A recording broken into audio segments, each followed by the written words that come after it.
मेघा एक बहुत ही प्यारी और सुलझी हुई लड़की थी। उसके माँ बाप बहुत गरीब थे और बड़ी मुश्किलों से उसे पढ़ाते थे, लेकिन इसी के साथ जन्म से ही उसका एक पैर खराब था, जिस वजह से उसे अपने रोजमर्रा के काम करने में बहुत परेशानी हुआ करती और रोज कॉलेज भी देरी से पहुंचती थी। और इसी वजह से एक दिन उसकी प्रोफेसर उसे डांटते हुए कहती है, मैडम, मिल गया तुमको टाइम कॉलेज आने का। तुम तो कहीं की राजकुमारी हो ना, जो आराम से आती हो, और मैं यहाँ प्रोफेसर होकर भी तुमसे पहले की आई हुई हूँ। आज रास्ते में बहुत ट्रैफिक था और मुझे कोई साधन नहीं मिला, इसलिए पैदल चलकर आने में मुझे समय लग गया। मैं सब जानती हूँ, तुम जैसी लड़कियाँ अपनी हालत का फायदा उठाकर सबका दिलासा पाना चाहती हो। निकल जाओ मेरी क्लास से। प्रोफेसर बोलकर मेघा को क्लास से निकाल देती है और मेघा बेचारी वहीं बैठकर रोने लगती है। तभी उसके पास से गुजरती हुई दो लड़कियां उसका मजाक बनाते हुए कहती है, ओहो, लगता है बेचारी को टीचर ने क्लास से निकाल दिया है। देखो तो कैसे रो रही है। बेचारी, अगर कोई इसका पर्स लेकर भागे तो ये तो उसके पीछे दौड़ भी नहीं सकती, क्योंकि जन्म से इसके पैर जो खराब है। आखिर तुम दोनों मेरा मजाक क्यों बना रहे हो?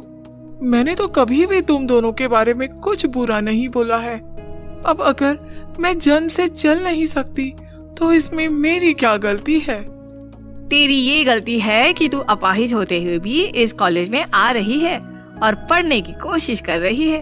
चलो यहाँ से, हमें ऐसी लंगड़ी लड़की के और मुंह नहीं लगना। दोनों लड़कियाँ वहाँ से हंसते हुए चली जाती है। मेघा भी अपनी क्रच लेकर वहाँ से चली जाती है। जितना भी जल्दी कॉलेज जाने की कोशिश करती है, उसे रोज देर हो ही जाती और इसी के साथ वह हर काम थोड़ा धीरे धीरे किया करती। इसी के साथ मेघा को गार्डनिंग का भी बहुत शौक था। उसने अपने घर के बगीचे में तरह तरह के फूलों को लगाया हुआ था। मेघा अपने आंगन में पौधे को पानी देकर कमरे में जाती है और बाहर आकर देखती है कि उसकी पड़ोसन शांता ने उसकी क्रच को तोड़ दिया है और शांता उसे देखकर कहती है, ओह, लगता है बेचारी की क्रच टूट गई है। अब लंगड़ी घोड़ी दौड़ेगी कैसे? आंटी जी, मैंने तो आपका कुछ नहीं बिगाड़ा है, फिर आपने मेरी क्रच को क्यों तोड़ा?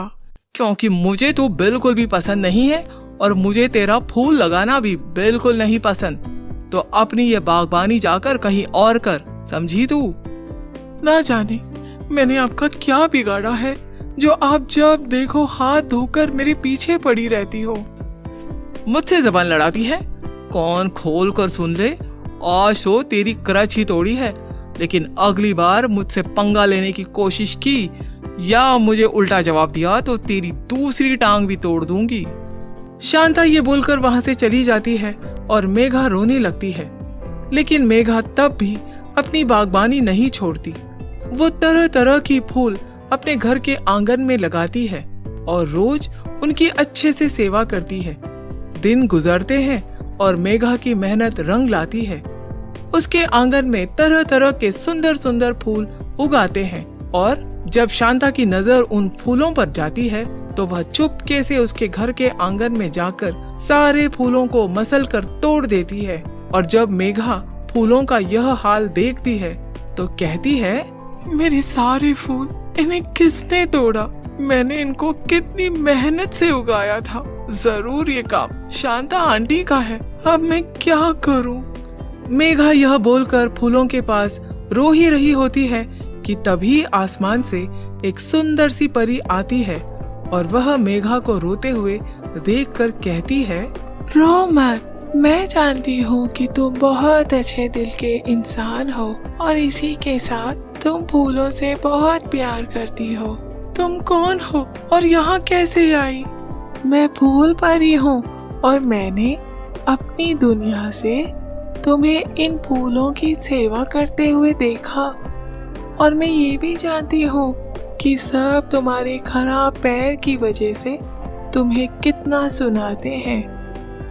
इसीलिए मैं तुमको अपनी दुनिया फूल लोक में लेकर जाना चाहती हूँ। चलोगी मेरे साथ? ठीक है फूल परी, मैं तुम्हारे साथ चलने को तैयार हूँ। फूल परी की बात सुनकर मेघा हाँ कर देती है और फूल परी उसे लेकर अपने फूल लोक में जाती है। जहाँ पर उसका एक आलीशान सा फूल महल था। महल बहुत सुंदर था और जादुई था। फूल महल में जरूरत का हर सामान मौजूद था। फूल परी मेघा को अच्छा अच्छा खाना खिलाती है और मेघा कुछ दिन तक फूल परी के साथ उसी महल में रहती है। फूल परी वहाँ बाकी परियों को जादू करना सिखाया करती थी, इसलिए वह मेघा को भी अपनी कक्षा में बैठा देती है और उसे जादू करना सिखाती है। और कुछ दिनों बाद मेघा फूल परी से कहती है, फूल परी, अब मैं अच्छे से जादू करना सीख गई हूँ और अब मुझे मेरे घर वापस चले जाना चाहिए। ये लो मेघा, अब तुम जादू करना सीख गए हो तो हर जादूगरनी के पास में एक छड़ी तो होनी ही चाहिए ना। इस छड़ी से तुम जैसा मर्जी जादू आसानी से कर पाओगी।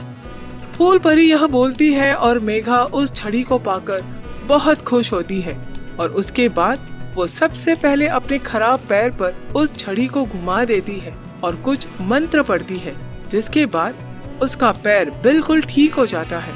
वो अपना ठीक पैर देखकर बहुत खुश होती है, जिसके बाद वह छड़ी को घुमाकर अपनी दुनिया में वापस आ जाती है। उसको बिना क्रच के ठीक पैरों से चलता हुआ देखकर उसकी पड़ोसन शांता उसके पास आकर कहती है, अरे वाह, क्या बात है मेघा, तेरा पैर तो बिल्कुल ठीक हो गया।